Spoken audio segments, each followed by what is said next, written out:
你真的要赶尽杀绝吗？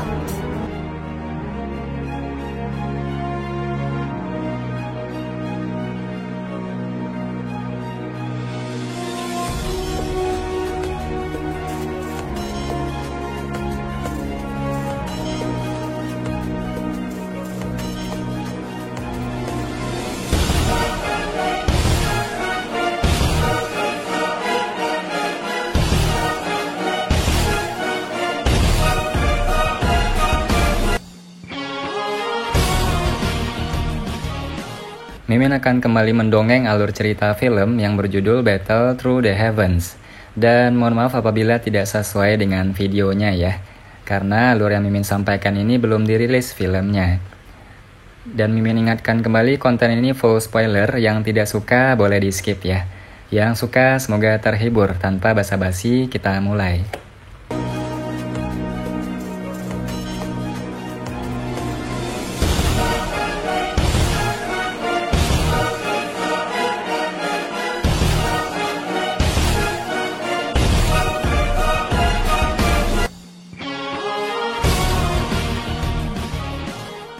Xiaoyan tersenyum saat dia dengan cepat melihat ke arah mayat binatang sihir yang muncul di ruangan itu. Dia bergerak dan melompat dari tempat tidur. Setelah itu, dia perlahan berjalan ke sisi mayat. Matanya perlahan melihat pemandangan di depannya. Karena mayat Magical Beast ini telah mati untuk waktu yang lama, daging di seluruh tubuhnya telah mengering dan menyusut bersama. Karena itu, Xiaoyan tidak dapat mengidentifikasi binatang sihir apa ini dari penampilan luarnya. Namun, Xiaoyan tidak terlalu tertarik pada tubuh binatang ajaib ini. Satu-satunya minatnya adalah sayap tulang seperti giok ini karena mereka bisa membantunya memperbaiki sepasang burung langit 9 sayap terbang berkualitas tinggi. Xiaoyan menggeser kakinya dan berhenti ketika dia berada di samping sayap tulang seperti giok yang lebarnya 20 hingga 30 kaki. Tangannya mengusap tulang sayap. Perasaan dingin bisa dirasakan dari tangannya. Namun, perasaan sedingin es ini mengandung sedikit kehangatan. Sulit membayangkan mayat kering ini, yang telah mati selama beberapa tahun yang tidak diketahui, masih bisa mengeluarkan panas. Sayap tulang seperti giok ini agak transparan. Karena itu, Xiaoyan dapat melihat energi yang tidak biasa dengan matanya. Tampaknya mengalir di dalam sayap tulang. Jari Xiaoyan mengetuk sayap tulang seperti giok. Ketangguhan yang ditularkan ke tangannya menyebabkannya menganggukkan kepalanya dengan puas. Matanya segera menyipit saat kekuatan spiritualnya mengikuti jarinya dan diam-diam memasuki sayap itu. Kekuatan spiritual Xiaoyan dengan hati-hati melewati tulangnya.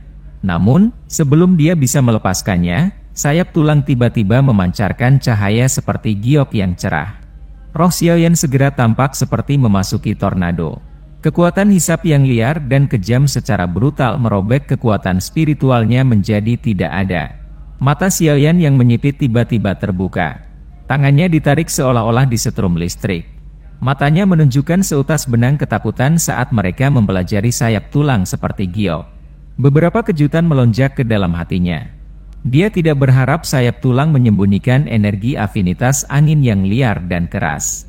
Selain itu, hal yang menyebabkan dia paling terkejut adalah bahwa energi angin masih memancarkan perasaan panas yang sangat kecil. Kedua jenis pertalian yang berbeda ini terpelihara dengan sempurna di sayap-sayap ini. Situasi seperti itu benar-benar misterius. Memang layak menjadi binatang buas terkuat yang akan menerobos ke peringkat ke-8. Meski telah mati selama bertahun-tahun, sayapnya masih mampu mengawetkan energi liar dan ganas tersebut. Jika ini digunakan untuk menyempurnakan burung langit 9 sayap terbang, ini mungkin lebih besar dari yang diharapkan. Panas membara secara bertahap muncul di matanya yang hitam pekat. Kali ini, dia mungkin benar-benar mendapatkan harta karun. Ada baiknya menghabiskan beberapa pil obat bahkan jika bagian dalam mayat binatang buas ini hanya setumpuk daging busuk. Hanya sayap tulang ini yang bisa menyamai nilai pil obat itu. Xiaoyan mengusap tangannya. Matanya sekali lagi melirik mayat binatang buas yang besar ini. Tangannya bergetar dan pedang panjang yang tajam muncul. Lapisan api hijau giok diam-diam merembes keluar. Itu bertahan di sekitar bilahnya. Suhu panas menyebabkan pedang panjang baja ini mengeluarkan sedikit asap putih. Xiaoyan memposisikan pedang panjang sebelum dia dengan keras menusuknya ke tempat di mana sayap tulang seperti giok terhubung ke mayat. Resistensi yang diharapkan tidak muncul. Kulit di permukaan keringnya seperti kembang tahu saat pedang panjang menembusnya. Xiaoyan menghela nafas kecewa saat merasakan ini. Tampaknya kulit binatang ajaib ini kehilangan ketangguhannya karena busuk selama bertahun-tahun. Niatnya untuk menggunakannya untuk membuat armor hanya bisa diabaikan. Xiaoyan dengan erat mencengkeram gagang pedang di tangannya saat dia mengayunkan pedang panjang untuk perlahan memotong kulit di bagian bawah sayap tulang. Setelah kulit di permukaan dipotong, daging putih yang tidak biasa terlihat di bawahnya. Namun, tidak sedikit pun darah yang keluar. Meskipun Xiaoyan merasa agak terkejut bahwa daging binatang buas ini dipertahankan selama bertahun-tahun tanpa membusuk, dia hanya bisa menggelengkan kepalanya karena kecewa setelah mempelajarinya secara mendetail. Tidak ada sedikit pun energi yang tercampur dalam daging ini. Sepertinya satu-satunya alasan dia bisa bertahan begitu lama adalah karena ditutupi oleh kulit. Pedang Xiaoyan dengan hati-hati membuat 2 lubang besar di mayat binatang ajaib yang dikeringkan ini. Setelah itu, dia mengeluarkan sayap tulang seperti giok, dan dengan hati-hati meletakkannya di tanah. Sayap tulang seperti giok, yang telah meninggalkan tubuh binatang buas ini, tidak menunjukkan tanda-tanda meredup. Ini menyebabkan Xiaoyan menghela nafas lega. Dia agak khawatir bahwa benda ini akan berubah menjadi tumpukan hal-hal yang tidak berguna saat mereka meninggalkan tubuh. Xiaoyan menjulurkan kepalanya ke salah satu dari 2 lubang besar setelah melepaskan sayap tulang.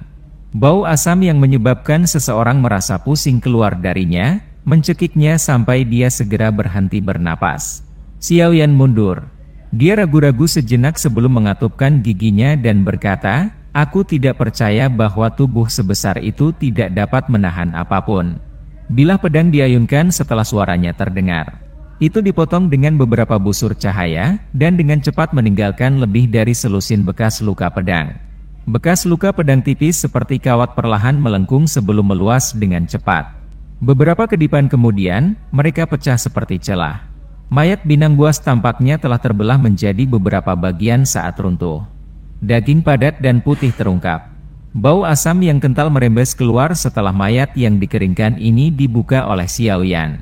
Akhirnya, itu menggulung dan mengeluarkan suara saat bertemu dengan langit-langit, kemudian segera terkorosi di depan mata Xiaoyan yang tertegun.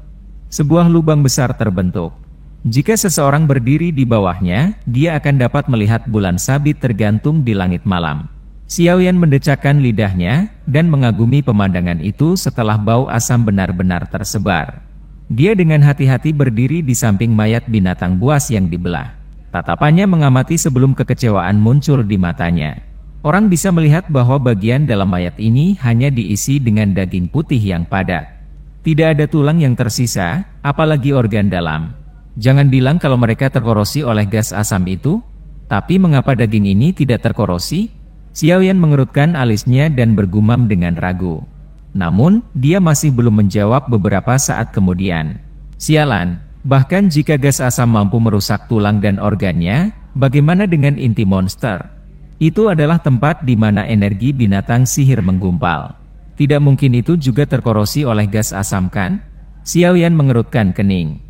Tangannya terus menggenggam pedang panjang saat dia secara acak memotong daging putih yang padat itu lebih dari 10 kali. Ini terutama terjadi di kepala binatang sihir. Namun, hanya warna putih mengejutkan yang tersisa di tempat dagingnya terbelah. Kepala itu benar-benar kosong tanpa sedikit pun darah atau organ, apalagi monster core.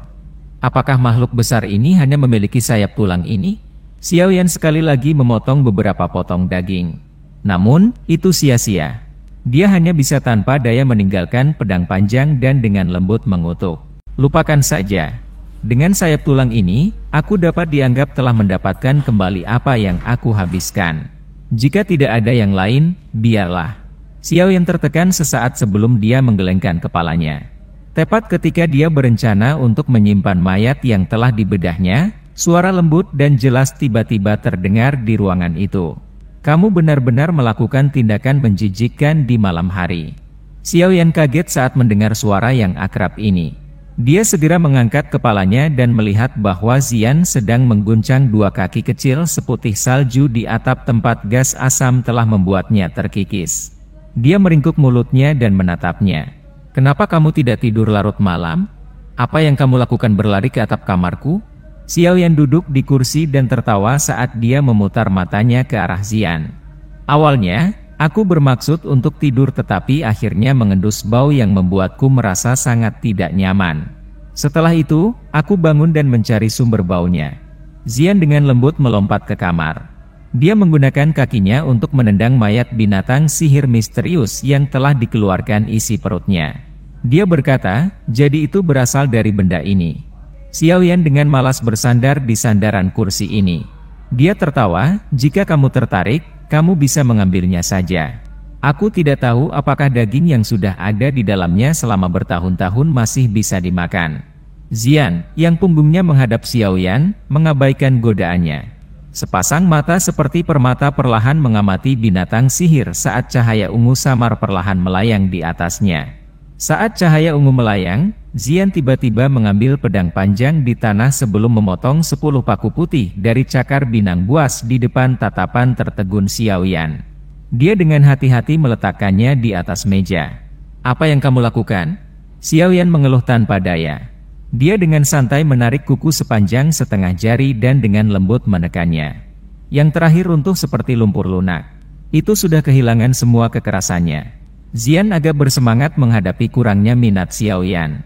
Dia mendesak, "Kamu harus membantu dengan mengeluarkan api surgawimu untuk membakar benda-benda ini." Xiaoyan langsung kaget saat mendengar ini. Dia baru saja akan bertanya lebih banyak ketika dia melihat sikap Xian yang sangat cemas. Tanpa mengatakan hal yang tidak perlu, dia menjentikkan jarinya dan gumpalan api hijau giok muncul di jarinya. Itu melilit kuku putih pucat dari cakar. Sebuah adegan yang menyebabkan Xiaoyan terkejut perlahan muncul saat api surgawi menari. Orang bisa melihat paku lembut seperti lumpur putih pucat itu tidak langsung berubah menjadi abu di bawah pemanggangan, api hati teratai mengkilap. Sebaliknya, itu secara bertahap menyusut dengan kecepatan yang sangat lambat. Setelah ukurannya mengecil, warna putih pucat itu perlahan menghilang. Warna hijau merah menggantikannya. Tepi tajam kuku mengungkapkan kilatan dingin di tengah api surgawi yang bahkan menyebabkan Xiaoyan merasa kedinginan. Pembakaran berlanjut selama sekitar 10 menit atau lebih sebelum kuku putih pucat berubah menjadi duri merah hijau seukuran buku jari. Hijau dan merah bercampur bersama tampak seperti penggabungan angin dan api saat itu memancarkan panas menderu. Bahkan Xiaoyan tercengang saat melihat pemandangan misterius ini. Siapa sangka bahwa benda ini akan berubah menjadi ini setelah dimasak oleh api surgawi. Mungkinkah ini esensi yang tersembunyi di bawah tubuh? Dengan kata lain, apakah mayat binatang sihir misterius ini bukan tidak berguna seperti yang dia bayangkan? Kamu tahu apa yang berharga dari mayat kering ini, kan? Panas di mata Xiaoyan perlahan ditarik saat dia tiba-tiba menatap Xian di samping meja. Dia berbicara dengan cara yang agak kuat. Jika bukan karena dorongan gadis ini, kemungkinan besar dia tidak akan pernah mengetahui bahwa cakar ini akan mengungkapkan pemandangan misterius setelah dipanggang oleh api surgawi. Xiaoyan melirik lonjakan hijau merah yang sangat tajam meskipun ukurannya kecil. Dia meraihnya dan dengan lembut menariknya ke seluruh permukaan meja. Seketika, meja keras yang terbuat dari kayu solid pecah seperti kembang tahu. Titik di mana itu pecah sehalus cermin. Sungguh lonjakan tulang yang tajam. Ketajaman benda ini menyebabkan Xiaoyan dengan lembut menghirup udara sejuk. Hampir seketika, tatapan yang biasa dia lihat pada Xian menjadi sangat bersemangat. Karena gadis ini tahu metode untuk menyelesaikan rahasia cakar ini, sepertinya dia juga mengetahui hal-hal lain, bukan?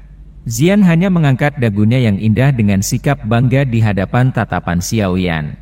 Dia berkata, "Kamu harus membantu nona muda ini memperbaiki 10 bagian ini dan membantuku menggunakannya untuk membuat sarung tangan. Ini akan menjadi senjataku di masa depan." Xiaoyan kaget saat mendengar ini. Dia segera menundukkan kepalanya untuk mempelajari paku tulang tajam di tangannya. Saat dia berpikir untuk disambar oleh benda kecil ini, dia tanpa sadar mulai menggigil. Jika benda ini bekerja sama dengan kekuatan menakutkan Xian dalam memberikan pukulan, Kemungkinan bahkan seorang ahli Do Huang akan menderita pukulan serius bahkan jika dia tidak mati. Dalam kegelisahannya untuk mengetahui tentang rahasia binatang buas yang misterius ini, Xiaoyan tidak dapat diganggu untuk mencari kesalahan pada anak kecil yang terbawa suasana ini. Dia dengan hati-hati meletakkan paku tulang di tangannya ke bawah sebelum mengambil 9 kuku putih pucat yang tersisa. Api hijau giok melengkung dan naik saat paku-paku ini dilemparkan dengan lemparan acak. 9 kuku putih pucat sekali lagi mengungkapkan perubahan serupa mengikuti panas dari api hati teratai mengkilap. Warna putih pucat perlahan menghilang saat warna hijau merah yang tidak biasa menggantikannya. Mereka juga menyusut ukurannya. Pemanggangan berlanjut selama sekitar setengah jam atau lebih sebelum api hijau giok yang tergantung di depannya perlahan menghilang. 9 paku tulang hijau merah di dalamnya juga jatuh. Segera, Xiaoyan melambaikan tangannya, dan mereka dibungkus oleh angin lembut saat mereka mendarat dengan lembut di sisa meja. Ekspresi kejutan di mata Xiaoyan menjadi jauh lebih pucat setelah 10 paku tulang ini dipanggang. Dia menghembuskan napas dan menyeka keringat dingin di dahinya. Xian di sisinya dengan senang hati meraih 10 paku tulang hijau merah. Setelah itu, dia dengan hati-hati memasukkannya ke dalam kantongnya sebelum tersenyum pada Xiaoyan. Bagaimana kamu tahu bahwa cakar itu akan berubah menjadi seperti ini setelah dipanggang oleh api surgawi? Xiaoyan melirik Xian. Dia mengajukan pertanyaan dengan agak ragu. Memikirkan kembali sikap Xian sebelumnya, jelas bahwa dia sudah tahu bahwa hal-hal ini berguna baginya. Kalau tidak, dia tidak akan secara khusus menggali apa yang tampaknya kuku seperti tulang putih pucat yang tidak berguna. Aku juga tidak yakin. Bagaimanapun, aku hanya merasa bahwa hal-hal itu akan berguna bagiku, jadi aku mengekstraknya. Xian merajut alisnya yang halus, dan menjawab dengan nada tidak pasti di hadapan pertanyaan Xiaoyan. Xiaoyan terkejut saat mendengar ini. Kerutannya semakin dalam. Memalingkan kepalanya sedikit, dia mengalihkan pandangannya ke mayat binatang buas misterius yang telah dikeluarkan isi perutnya. Dia bergumam, jangan bilang kalau kamu benar-benar berhubungan dengan hal ini. Sayangnya, makhluk ini sudah mati terlalu lama. Seseorang tidak bisa lagi melihat bentuknya. Jika tidak, kita mungkin bisa menebak sesuatu berdasarkan penampilannya. Bagaimanapun, itu tidak akan menjadi spesies yang sama denganku. Selain itu, aku merasa sangat tidak nyaman karenanya. Aku bahkan merasa sangat gembira saat melihatnya telah dipisahkan olehmu. Xian meringkuk bibirnya saat dia menjawab. Riang, jangan bilang padaku bahwa bentuk asli binatang buas ini adalah musuh spesiesmu. Xiaoyan tercengang saat dia bertanya. Aku tidak tahu. Aku bahkan tidak menyadari jenis binatang sihirku. Siapa peduli apa itu? Xian mengerutkan alisnya dan menjawab. Lupakan saja, jangan repot-repot tentang apa itu sebenarnya. Nak, selanjutnya, kamu harus memberitahuku bagaimana menangani mayat kering ini, kan? Xiaoyan mengubah topik dan tersenyum. Dia berbicara setelah melihat bahwa Xian tidak mau membicarakannya. Bakar itu. Bakar daging jelek itu. Secara alami akan ada sesuatu yang kamu inginkan. Xian melambaikan tangannya, dan menanggapi dengan cara yang sederhana. Xiaoyan kaget saat mendengar ini. Dia segera berhenti berbicara omong kosong saat dia melingkarkan tangannya. Kekuatan hisap melonjak keluar dan menarik sepotong besar daging putih padat di depannya. Dia segera membuka mulutnya dan memuntahkan api hijau giok. Itu menyembur keluar dari mulutnya dan membungkus sekumpulan daging itu. Gelombang suhu tinggi yang menakutkan menyebar setelah bersentuhan dengan daging. Daging putih yang pekat berulang kali mengeluarkan suara saat suhu tinggi menjalarinya. Ukurannya juga berulang kali menyusut di bawah nyala api. Pembakaran ini berlangsung sekitar 5 menit atau lebih sebelum daging seukuran meja berubah menjadi seukuran kepala. Warna putihnya juga telah menghilang. Warna hijau merah perlahan melonjak ke atasnya. Warna hijau merah seperti ini menjadi semakin pekat karena nyala api yang terbakar dengan intensitas yang lebih besar. Pada akhirnya, itu benar-benar diaglomerasi bersama. Aglomerasi ini berubah menjadi setetes darah hijau merah di depan mata gembira Xiaoyan. Merembes keluar dari daging, melewati nyala api untuk menetes. Mata Xiaoyan tajam dan tangannya gesit saat dia dengan cepat mengeluarkan botol giok bermutu tinggi dari cincin penyimpanannya. Setelah itu, dia menangkap tetesan darah hijau merah di dalamnya. Xiaoyan menghela nafas lega hanya setelah mendapatkan setetes darah itu. Dia mengangkat kepalanya dan melirik api hijau giok yang menyala. Setelah setetes darah hijau merah ini jatuh, dagingnya menghilang menjadi ketiadaan dalam nyala api. Bahkan tidak ada satupun abu tertinggal. Dengan jentikan lembut jari Xiaoyan, nyala hijau giok di depannya perlahan menghilang. Dia menunduk untuk melirik botol giok di tangannya. Hidungnya mengendus mulut botol. Energi liar dan kekerasan yang kaya, Xiaoyan yang terkejut buru-buru menggunakan doukinya untuk menekannya. Dia terus sibuk untuk beberapa saat sebelum dia menyelesaikan energi liar dan kekerasan itu dengan api surgawi. Setelah benih liar dan kekerasan dalam energi murni itu dibubarkan oleh kekuatan pemurnian, api surgawi, energi yang sangat kuat itu mulai beredar. Ini diam-diam menyebar ke tungkai dan tulang Xiaoyan. Hamburan energi ini menyebabkan Xiaoyan dikejutkan.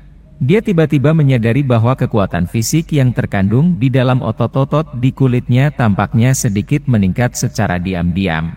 Meskipun peningkatan ini sangat kecil, itu masih dirasakan dengan jelas olehnya. Darah ini sebenarnya memiliki efek khusus untuk memperkuat kekuatan fisik seseorang. Xiaoyan pulih dan menatap botol giok di tangannya. Panas perlahan melonjak ke matanya. Biasanya, kekuatan fisik seseorang hanya dapat mengandalkan bakat dan usaha seseorang. Tak disangka darah hijau merah misterius ini akan memiliki efek misterius. Xiaoyan menghirup udara sejuk. Dia sekali lagi merasa dikejutkan oleh mayat binatang sihir yang misterius. Dia langsung tertawa saat dia tiba-tiba menyedot dengan tangannya. Sepotong besar daging ditarik dan api hati teratai mengkilap dipanggil sekali lagi. Setelah secara pribadi merasakan keindahan darah hijau merah misterius ini, Xiaoyan tentu saja tidak akan berpikir bahwa mayat ini hanyalah tumpukan daging busuk yang sama sekali tidak berguna. Selama 1 jam berikutnya, dia menghabiskan banyak upaya untuk membakar tumpukan daging putih pucat itu. Xiaoyan telah memperoleh lebih banyak darah hijau merah melalui pembakaran ini. Namun, satu-satunya hal yang menyebabkan dia merasa sedikit tidak puas adalah dia hanya berhasil memurnikan 5 tetes darah hijau merah bahkan setelah membakar setengah ruangan daging. Xiaoyan mempelajari botol giok dengan 5 tetes darah hijau merah. Mereka tidak bergabung bersama meski disimpan di tempat yang sama. Dia hanya bisa menggelengkan kepalanya tanpa daya. Dengan lambaian tangannya, dia membuat api hati teratai mengkilap di depannya menghilang. Dia membuka mulutnya dan tersenyum ketika dia memasukkan botol giok ke cincin penyimpanannya. Tidak disangka bahwa binatang buas ini, yang dianggap tidak berharga oleh sekte Kaisar Hitam, akan benar-benar berubah menjadi benda seperti itu di tangannya. Dari cara Xiaoyan melihatnya, nilai 5 tetes darah hijau merah ini pasti tidak kurang dari sayap tulang seperti giok. Dari perspektif tertentu, mereka bahkan mungkin lebih besar dari yang terakhir. Darah cair ini mengandung energi yang sangat liar dan keras. Dari cara bagian dalam tubuh Xiaoyan bergejolak setelah dia menghirup 1 nafas sebelumnya, seseorang tidak bisa sembarangan mengkonsumsi benda ini. Jika tidak, itu pasti akan menyebabkan seseorang berakhir dengan akhir yang menyedihkan karena tubuhnya meledak. Namun, ini tidak dianggap sebagai sudut pandang yang sulit dari sudut pandang Xiaoyan. Dia adalah seorang alkemis dan pernah mengalami benih liar dan kejam dalam energi murni sebelumnya. Selama dia diberi waktu yang cukup, dia pasti bisa menyerap semua tetes darah. Pada saat itu, seberapa tinggi kekuatan fisik tubuhnya akan melambung? Karena itu, Xiaoyan tidak menyia-nyiakan 5 pil obat kali ini. Jika orang tua Mo Tianxing itu tahu bahwa Xiaoyan telah mendapatkan manfaat yang begitu besar dari mayat yang dikeringkan ini, kemungkinan besar dia akan sangat marah. Hal ini adalah sesuatu yang telah dipelajari oleh sekte Kaisar Hitam mereka berkali-kali. Namun, mereka tidak menemukan sesuatu yang tidak biasa selain sayap tulangnya yang seperti giok yang luar biasa. Namun, hal-hal inilah yang mereka pikir tidak ada nilainya, yang memungkinkan Xiaoyan mendapatkan tawaran besar tanpa alasan. Xiaoyan perlahan pulih dari kegembiraannya. Tatapannya sekali lagi menyapu sisa kepala keriput dan kulit yang sangat besar. Sampai saat ini, hal yang paling berharga, Monster Core, belum muncul. Biasanya, monster core yang telah menggabungkan semua energi binatang buas tidak akan hilang begitu saja. Dengan kata lain, baik kepala yang keriput atau kulit yang tersisa pasti menyembunyikan inti monster yang penting. Xiao Yan tanpa sadar tertegun. Dia berpikir tentang bagaimana inti monster dari binatang buas, yang akan menerobos ke peringkat ke-8 akan mendarat di tangannya. Seluruh tubuhnya terasa panas.